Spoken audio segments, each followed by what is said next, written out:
Welcome back friends. जो भी aspirant forest inspector and nursing aid grade 3 की तैयारी कर रहे हैं उनके लिए वीडियो बहुत ही इंपॉर्टेंट रहने वाली है। Forest inspector and nursing aid का जो सिविक्स का सिलेबस है उसको हमने 7 लेक्चर्स में कंप्लीट करना था, जिसमें हमारे 5 लेक्चर्स ऑलरेडी ग्रुप में आपको अपलोड किए गए हैं। ये जो लेक्चर नंबर 6 है ये आपका यूट्यूब पे अवेलेबल रहेगा सभी एस्पिरेंट के लिए। जो ग्रुप मेंबर्स नहीं है उनके लिए भी अवेलेबल रहेगा एज अ डेमो क्लास। और लेक्चर नंबर 7 जो है अपकमिंग है, जो ग्रुप में आपको अवेलेबल होगा। इसके पहले के जितने भी लेक्चर्स हैं होपफुली आपने देख लिए होंगे। इसको अच्छे से तैयार कर लो। आप सबको पता है, खास करके ग्रुप मेंबर्स को बता दूं, संडे को 8 बजे शाम को आपका टेस्ट होगा। एक टेस्ट नहीं होगा, आपके 5 टेस्ट होंगे सिविक्स के। तो 5 टेस्ट में आपने पूरे मार्क्स लेने हैं, ये आपको पहले ही बता दूं। उसके लिए आपको ये 7 जो लेक्चर्स है इसको अच्छे से देखना है और नोट्स के थ्रू इसको एक एक पॉइंट याद करना है। तो आज लेक्चर नंबर 6 में हम डिस्कस करेंगे franchise, secret ballot, public opinion, representation, nomination, symbol और कैंपेनियन। ये सारे जो टॉपिक्स हैं एक ही लेक्चर में हम कंप्लीट करने वाले हैं। जो भी एस्पिरेंट हमारे साथ मिलकर तैयारी करना चाह रहे हैं फॉरेस्ट इंस्पेक्टर या नर्सिंग एड की, तो व्हाट्सएप नंबर आपके सामने है। आपको बता दें दोनों ग्रुप हमारे चल रहे हैं, बिल्कुल अच्छे अंदाज में तैयारी चल रही है। व्हाट्सएप नंबर आपके सामने है, आप मैसेज कर सकते हैं। आपको बता दें व्हाट्सएप नंबर ये रहेगा, स्क्रीनशॉट ले लें। आप मैसेज करके आपने एग्जाम का नाम लिखना है। इनके अलावा किसी और exam, NT, JKP, police sub inspector, किसी भी एग्जाम की तैयारी करें, एग्जाम का नाम लिखोगे तो आपको ग्रुप में ऐड किया जाएगा। तो चलते हैं आज की क्लास की तरफ।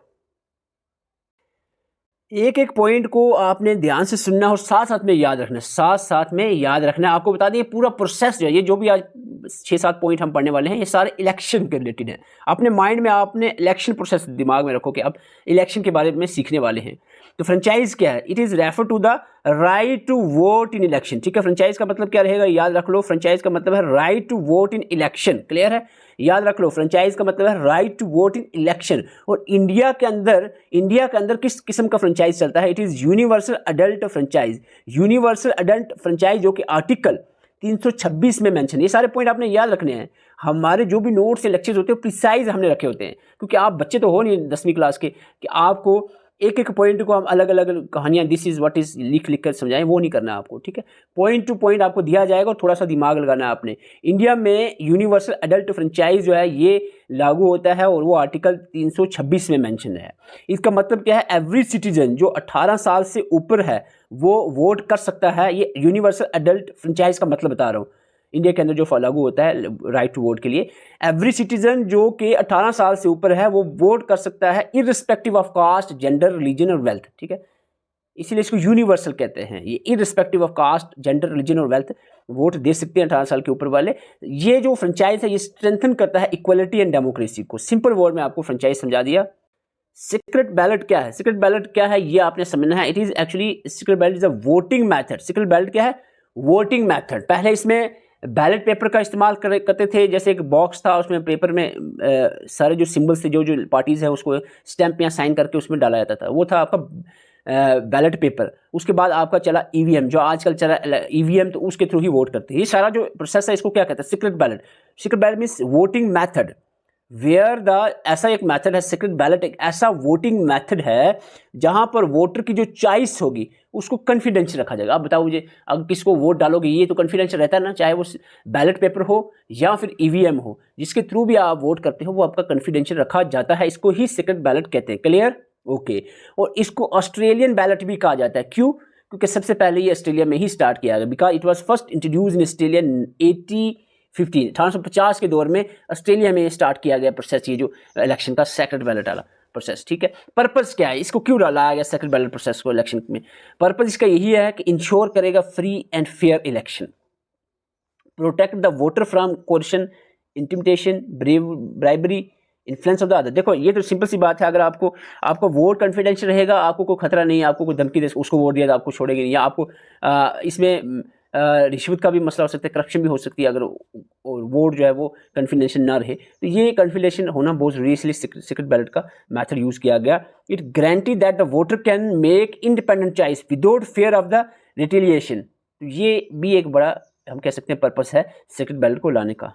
थोड़ा और हम सुन लेते हैं सीक्रेट बैलेट में जो लीगल बेसिस है इंडिया के अंदर वो क्या है, आपने ये याद रखना। अभी एक तो मैंने आपको आर्टिकल 326 मैंने अभी बता दिया।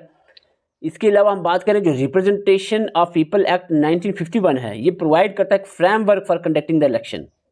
इसमें यूज ऑफ बैलेट पेपर, जो सीक्रेट बैलेट्स है ये भी आ जाता है। ठीक है, जो रिप्रेजेंटेशन ऑफ पीपल एक्ट, यानी लीगलिटी क्या है, लीगल कहाँ पर मेंशन है ये मैं बता रहा हूँ। रिप्रेजेंटेशन ऑफ पीपल एक्ट 1951 में भी ये मेंशन है, जो उसमें फ्रेमवर्क इलेक्शन कंडक्टिंग का बताया जाता है, उसमें सेक्रेटरी बैलेट का भी जिक्र है। इसके अलावा आपको बता दें आर्टिकल 326 ऑफ द कॉन्स्टिट्यूशन जो गारंटी करता है एडल्ट सफरेज वोटिंग राइट, जो हमने फ्रेंचाइज में पढ़ा, in free and fair election. तो फ्री एंड फेयर इलेक्शन के लिए सेक्रेटरी बैलेट का होना जरूरी है। आर्टिकल 61 जो अमेंडमेंट के थ्रू ऐड किया गया, it provide the secrecy of in voting using EVM. EVM का जो यूज़ है, इलेक्ट्रॉनिक वोटिंग मशीन का जो यूज़ है, ये यहाँ पर कहाँ पर मेंशन है, आर्टिकल 61A में। तो ये सिक्रेसी रखता है वोट की, ये यहाँ पर आपने याद है, secrecy in the voting using EVM, ये कहाँ पर मेंशन है, आर्टिकल 61A में। ओके, इम्प्लीमेंटेशन की बात करें, इनिशियली इंडिया में बैलेट पेपर, मैं आपको पहले बता चुका हूँ, बैलेट पेपर का यूज़ किया जाता था with symbols for the candidates. फिर बाद में आपका इलेक्ट्रॉनिक वोटिंग मशीन यानी ईवीएम इंट्रोड्यूस किया गया 1982 में। देखो पहले याद रखना, इंडिया में बैलेट पेपर्स यूज़ होते थे इलेक्शन के टाइम में। 1982 में पहली बार, केरला में पहली बार इलेक्शन में ईवीएम का यूज़ किया गया, लेकिन 2002 के बाद ओवरऑल पूरे इंडिया में, इंडिया लेवल पर ये ईवीएम का इस्तेमाल हुआ। स्टार्ट कहाँ से हुआ था, 1982 में केरला से। फिर ये पूरा इंडिया में जो इलेक्शन, लोकसभा के इलेक्शन में वगैरह में ईवीएम 2002 में स्टार्ट किया गया। ईवीएम को अगर आप देखते हो तो इसके ईवीएम के 3 पार्ट हैं। ईवीएम के 3 पार्ट होते हैं।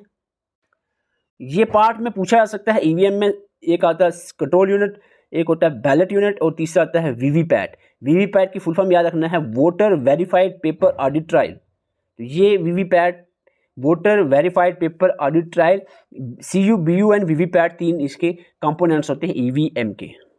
कुछ और हम पॉइंट्स देख लेते हैं, फीचर्स एंड एडवांटेज देख लेते हैं सेक्रेटरी बैलेट के। What are the features of secretary ballot? Voter is alone in the voting booth.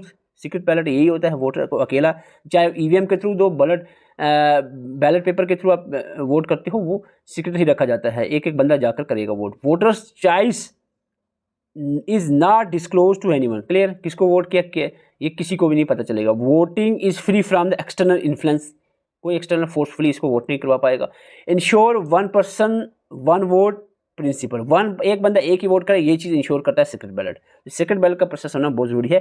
फ़ायदा क्या है? Prevent the vote Boeing and coercion, protect democratic freedom of choice, reduce the manipulation and electoral fraud से बचा जाएगा, encourages the independent thinking among voters. तो simple word, मैंने जितनी भी चीज़ें आपके लिए बनाया पहले भी बता चुका हूँ। वर्डिंग बिल्कुल ईजी हमने रखी है ताकि एक बार पढ़ने से आपको दिमाग में चले जाए। तो अभी आप सुन रहे थे सेक्रेटरी बैलेट के रिलेटेड। अब हम पब्लिक ओपिनियन को देख रहे थे, ये इतना ज़्यादा इंपॉर्टेंट नहीं है। पब्लिक ओपिनियन सिंपली हम कह सकते हैं refers to the collective opinion of citizen. जो सिटीजन्स, लोगों का जो कलेक्टिव ओपिनियन है, राय है, किस पे? Political, social and economic issues पे, उसको ही पब्लिक ओपिनियन कहेंगे। क्लियर? सिंपल सी बात है। It plays a crucial role in shaping the policies of in democracy. एक डेमोक्रेसी में पॉलिसीज बनाने के लिए पब्लिक ओपिनियन होना जरूरी है।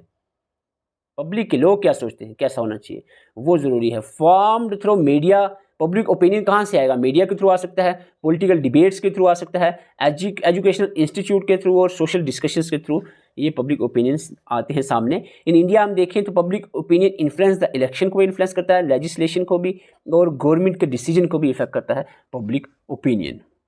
रिप्रेजेंटेशन की बात करें, representation the system through which the people elect representative to act on their behalf in the legislature.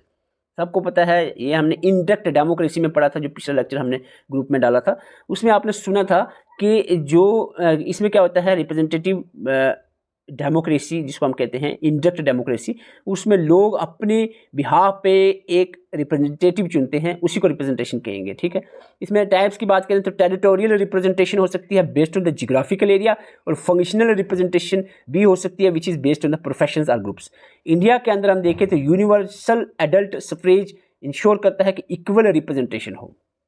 यहाँ से आपको क्वेश्चन बन सकता है नॉमिनेशन पे, तो ये ध्यान से सुने नॉमिनेशन के बारे में, यहाँ से आपको क्वेश्चन बन सकता है। देखो नॉमिनेशन का प्रोसेस के पहले आप सिंपली, आपने इलेक्शन रिसेंटली हुए हैं, इलेक्शन में आप क्या देखते हो? इलेक्शन में आपको पता है एक प्रोसेस होता है कि इलेक्शन अनाउंसमेंट होती है, फिर नॉमिनेशन फॉर्म फिल किए जाते हैं, फिर नॉमिनेशन की लास्ट डेट होती है, नॉमिनेशन के लास्ट डेट के बाद विड्रॉवल की भी कोई लिमिट दी जाती है। सारे पॉइंट्स आपने याद रखने हैं, तो यही प्रोसेस हम आपको समझाएंगे। देखो एक ये आप पॉलिटिकल पार्टीज जो होती हैं, जब भी इलेक्शन होते हैं, पॉलिटिकल पार्टीज अपना नॉमिनेशन फिल करती है, तो उसी प्रोसेस को समझना है हमने यहाँ पर। नॉमिनेशन क्या है? Nomination is the process by which a person officially becomes a candidate to contest an election. Simple word मैंने लिखा है, कोई मुश्किल नहीं, ठीक है। प्रोसेस क्या है, स्टेप कौन कौन से फॉलो होते हैं इंडिया में नॉमिनेशन के लिए? सबसे पहले होता है filling nomination papers. Nomination paper भरना है जी, ये सबसे पहला प्रोसेस होता है। इसमें क्या होता है, एक कैंडिडेट जो होता है has to submit a form जिसको नॉमिनेशन पेपर कहा जाता है। वो किसको भर कर देगा ये नॉमिनेशन पेपर? रिटर्निंग ऑफिसर को, आरओ को, जो उस कॉन्स्टिट्यूशन का आरओ होगा। This paper include the personal, इस ये जो नॉमिनेशन पेपर होगा इसमें उसकी पर्सनल डिटेल होगी, पार्टी एफिलिएशन अगर कोई है, यानी अगर किसी पार्टी, कांग्रेस, बीजेपी है, किसी पार्टी का बंदा है तो वो उसकी डिटेल देगा, एंड डिक्लेरेशन ऑफ एसेट्स, उसके पास प्रॉपर्टी कितनी है, पैसा कितना है, वो सारी चीज़ उसने बतानी है, लाइबिलिटी कितनी है, इस पर कर्जा कितना है, क्रिमिनल केसेस अगर इफ एनी कोई है तो बता सकता है, उसमें बताना ही है। तो ये नॉमिनेशन पेपर में उसने अपनी पूरी डिटेल देनी होती है। किसने? वो जो कैंडिडेट है, जो इलेक्शन लड़ने के लिए, कंटेस्ट करने के लिए फॉर्म भर रहा है। एक और पॉइंट याद रखना है, यहाँ से क्वेश्चन बन सकता है, प्रपोजल सिग्नेचर्स। यहाँ पर जब भी फॉर्म भरे जाते हैं, नॉमिनेशन पेपर भरा जाता है, उसमें प्रपोजल्स भी होने चाहिए, कोई बंदा होना चाहिए जो प्रपोज करे। अगर एक रिकॉग्नाइज पार्टी है तो उसके लिए एक बंदा होना चाहिए प्रपोज करने वाला। अगर कोई पार्टी ऐसी है जो रिकॉग्नाइज नहीं, जैसे कांग्रेस, बीजेपी, यहाँ पर एनसी वगैरह, देखिए ये पार्टी रिकॉग्नाइज है, इसमें इस पार्टी से कोई बंदा अगर कैंडिडेट उठता है तो उसको एक बंदा चाहिए जो नॉमिनेट करेगा, ठीक है। जैसे कोई विटनेस होती है, ऐसे एक नॉमिनेशन के लिए एक बंदा, प्रपोजर जिसको हम कहते हैं, प्रपोज करने वाला चाहिए, ठीक है। और अगर पार्टी रिकॉग्नाइज नहीं है तो 10 बंदे चाहिए होते हैं। For recognise political parties only one voter of the constituency needs to propose the candidates name. Simple word. For independent candidates, और हम कह सकते हैं जो अनरिकॉग्नाइज पार्टीज के बंदे हैं उनको 10 वोटर्स की जरूरत है। वो जो वोटर्स हैं वो उसी कंस्टिट्यूएंसी के होने चाहिए जो प्रपोज करें। क्लियर है? तो याद रखना है, रिकॉग्नाइज के लिए एक, अनरिकॉग्नाइज इंडिपेंडेंट के लिए 10 बंदे एज अ प्रपोजर होने चाहिए। उसके बाद आता है स्क्रूटनी ऑफ पेपर्स। जब ये फॉर्म, नॉमिनेशन फॉर्म फिल हो जाते हैं, आरओ को जमा करा दिया कैंडिडेट ने, उसके बाद क्या होता है, आरओ जो है वो चेक करेगा all the nomination paper carefully, और if the candidate is not eligible, यानी या इन्फॉर्मेशन रॉन्ग भरी उसने या कोई रिक्वायरमेंट मिसिंग है, तो उस केस में जो है उसकी नॉमिनेशन रिजेक्ट की जा सकती है आरओ के द्वारा। क्लियर है? रिटर्निंग ऑफिसर के द्वारा नॉमिनेशन पेपर को रिजेक्ट किया जा सकता है। और एक और बात रखें, जब नॉमिनेशन पूरी चेक हो जाती है तो इसके बाद विथड्रॉवल ऑफ कैंडिडेट। अगर देखो एक बंदे नॉमिनेशन पेपर भर दिया कैंडिडेट ने, अब दूसरी पार्टी कह रही कि यार तू इलेक्शन में मत खड़ा हो, बैठ जा, ठीक है, हम मिल जाते हैं, हम एक ही मिल कर करेंगे, मैं खड़ा होता हूँ, आप मेरे साथ ही रहो। तो उस केस में क्या होता है कि आफ्टर द स्क्रूटनी यानी पूरे डॉक्यूमेंट्स को चेक करने के बाद जो नॉमिनेशन पेपर्स हैं, candidate are given fixed time, वो यूजली 2 दिन का ही टाइम दिया जाता है कि अपना जो नॉमिनेशन है उसको विदड्रॉ कर सकता है। वो 2 दिन टाइम दिया जाता है कि 2 दिन के अंदर अंदर नॉमिनेशन पेपर को विदड्रॉ कर सकते हैं if they do not want to contest the election. Clear? उम्मीद करते हैं आपको नॉमिनेशन का प्रोसेस समझ आ गया होगा। अब हम थोड़ा सिंबल्स के बारे में बात करें। सिंबल आप देखते हो, थंबनेल भी मैंने सिंबल लिख के बनाए, सामने रखे थे। कांग्रेस का हाथ है, बीजेपी का आप देखते हो तो कमल का फूल है, एनसी का हल है। तो डिफरेंट तरह के सिंबल्स होते हैं, उसी के बारे में हम देखेंगे। मैंने कहा आपको, आपने दिमाग में इलेक्शन ही रखें आप फिलहाल। इलेक्शन सिंबल्स इन इंडिया में देखते हैं। सबसे पहले आता है अलॉटमेंट ऑफ सिंबल्स। सिंबल कौन अलॉट करेगा? आप कोई भी इंडिपेंडेंट कैंडिडेट है या कोई भी रिकॉग्नाइज पार्टी का कैंडिडेट है, सिंबल अलॉटमेंट कौन करता है? तो आपको याद रखना है, election commission of India allot the election symbols to the political parties and independent candidates. Political parties को और इंडिपेंडेंट कैंडिडेट्स को election symbol election commission of India allot करता है। पहला पॉइंट क्लियर है? पर्पज़ क्या है इसको? सिंपल सी पर्पज़, तो सिंपल बात है, सिंबल होंगे तो वोटर को हेल्प होगी, स्पेशली इलिटरेट वोटर्स को, कि आइडेंटिफाई कर सके कैंडिडेट और पार्टी को जिसको वोट करना चाहे। इसके बाद बात आती है types of symbol. Types of symbol को बता दूं आपको, एक होता है रिजर्व्ड सिंबल, दूसरा होता है फ्री सिंबल। रिजर्व्ड होता है given to recognise political parties, ऐसे कोई नहीं सिंबल उठा लेगा, आप कहोगे नहीं जी हाथ का सिंबल मैं रख लेता हूँ इंडिपेंडेंट होकर भी, ऐसा नहीं होता। वो रिजर्व्ड सिंबल होते हैं पॉलिटिकल पार्टीज के, चाहे वो नेशनल पार्टी हो या स्टेट पार्टीज हो। These parties have the exclusive right to use same symbol across the India. वो सिंबल सेम यूज़ कर सकते हैं फॉर नेशनल पार्टीज और within the state for the state parties, ठीक है। ये इनका एक्सक्लूसिव राइट होता है, कोई दूसरा नहीं उठाकर यूज़ करेगा। फ्री सिंबल क्या होता है? Which are given to registered और अनऑर्गेनाइज, रजिस्टर्ड अनरिकॉग्नाइज पार्टी, जो रजिस्टर है लेकिन अनरिकॉग्नाइज पार्टी, और फ्री सिंबल में से यूज़ कर सकते हैं आर इंडिपेंडेंट कैंडिडेट को ये फ्री सिंबल्स दिए जाते हैं। सच कैंडिडेट चूज, जैसे एक लिस्ट दी गई 15, 20, 50 सिंबल्स की कि भाई ये फ्री सिंबल्स हैं, आप चूज़ कर लो। तो candidate choose from the list of free symbols, और वो जो है जो इशू की जाती है वो सिंबल लिस्ट कौन इशू करता है, ऐसे ही गूगल पर सर्च नहीं करने। इलेक्शन कमीशन ऑफ इंडिया जो है वो इशू करता है फ्री सिंबल की लिस्ट, और जो इंडिपेंडेंट अनरिकॉग्नाइज पार्टीज हैं वो उसमें से अपना सिंबल चुन लेते हैं। रिकॉग्नाइज पार्टीज का रिजर्व्ड सिंबल होना ये क्या है आपको बता दूं। रिकॉग्नाइज जो पार्टीज होती है उनका रिजर्व सिंबल होता है। A national party get reserve symbol that can be use through the India, point याद रखना है। और जो स्टेट पार्टी है उसका जो रिजर्व सिंबल होता है वो यूज हो सकता है with in the state, that state, particular state. For example Congress का जो हैंड है, हाथ है, वो रिजर्व्ड है सिंबल नेशनलिटी, या नेशनल लेवल पे इसको यूज किया जा सकता है। और डीएमके तमिलनाडु की एक पार्टी है, पर्टिकुलर स्टेट की, तमिलनाडु की, राइजिंग सन उसका सिंबल है, which is reserve with in the Tamil Nadu only.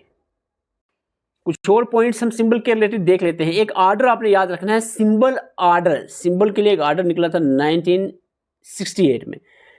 Election symbol reservation and allotment order 1968 इसको कहा जाता है। Election symbol reservation and allotment order 1968 ये गवर्न करता है allocation, reservation and the use of election symbols. तो ये आर्डर आपने याद रखना है।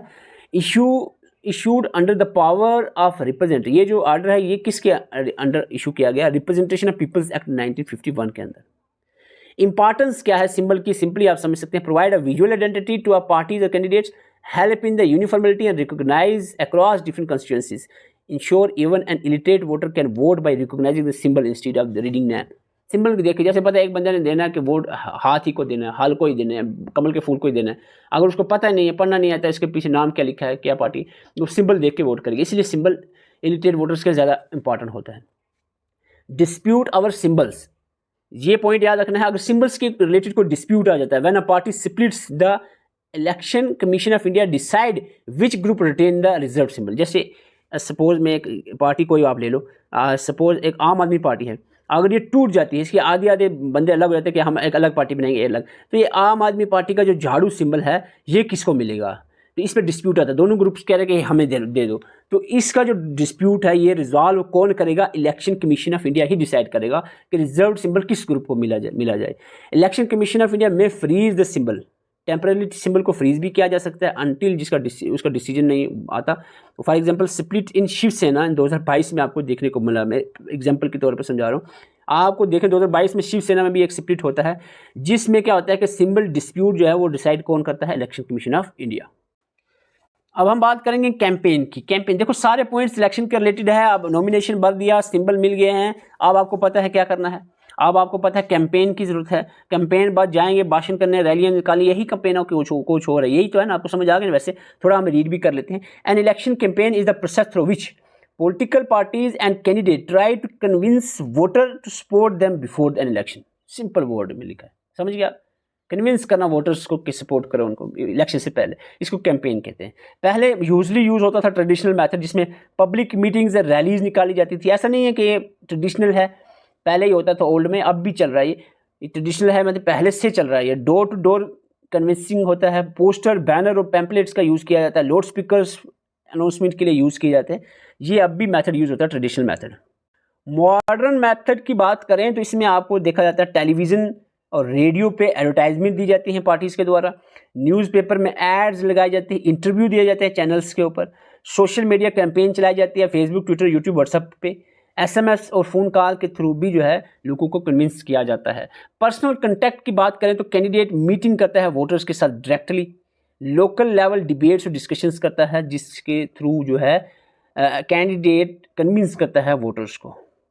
इसमें अगर हम देखें तो क्वेश्चन यहाँ से बन सकता है, model code of conduct MCC लागू कब होता है। आपको बता दें, जब इलेक्शन कमीशन ऑफ इंडिया, जब इंडिया लेवल का इलेक्शन हो, या अगर पंचायत लेवल का है तो स्टेट इलेक्शन कमीशन उसको कंडक्ट करवाती है। जब स्टेट इलेक्शन कमीशन या election commission of India announce कर देता है इलेक्शन की डेट, तब से ही एमसीसी लागू हो जाता है उस एरिया पे, जिस एरिया में इलेक्शन डेट अनाउंस होगी। सपोज आज तारीख है, सपोज 12 सितंबर को डेट अनाउंस होगी इलेक्शन की कि आने वाले महीने में अक्टूबर में 15 को इलेक्शन होगी, तो आज ही 12 सितंबर से ही एमसीसी लागू हो जाएगा। अब एमसीसी क्या है?